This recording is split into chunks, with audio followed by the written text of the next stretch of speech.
Let's talk about Tippett and Frost because you mentioned them.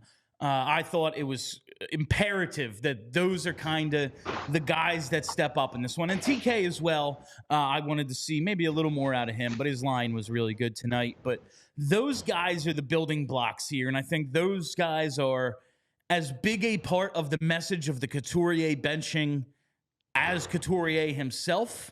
Like I don't know, just. Yeah. What will it mean for this team, for them to have this experience going forward, being the guys on this team right now?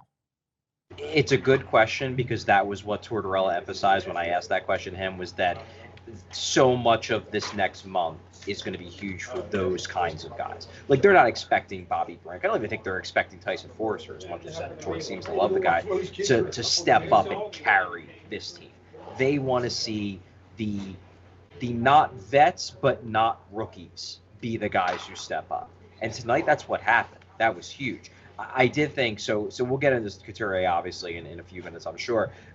Tortorella would not answer any questions directly related to Couturier, but the one time he at least hinted at it was when I asked the question about the young vets and how they played. And he got this little aside in about, I'm playing the guys I put the guys in the lineup who are playing the best right now.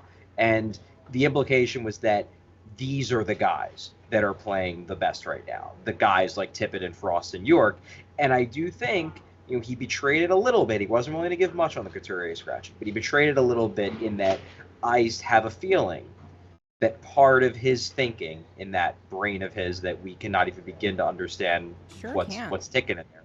But I think part of it probably in his head was, you take Couturier out of this mix for a game or two, I guess we'll see if he comes back in, who the hell knows, it will kind of force guys like Frost and Tippett and York and other players that are in that young vet pool to kind of sink or swim. They can no longer depend upon Sean Couturier to get those tough minutes to close out a game, that it's on them. And if they don't do it, nobody's going to, because Coots ain't on the bench to save them anymore. I honestly could see towards thinking that could have played into it. Doesn't mean I agree with it, but the fact that was the only question he answered with any sort of even, passing reference to the lineup tells me that was at least part of his thinking. We all silly like the mayor.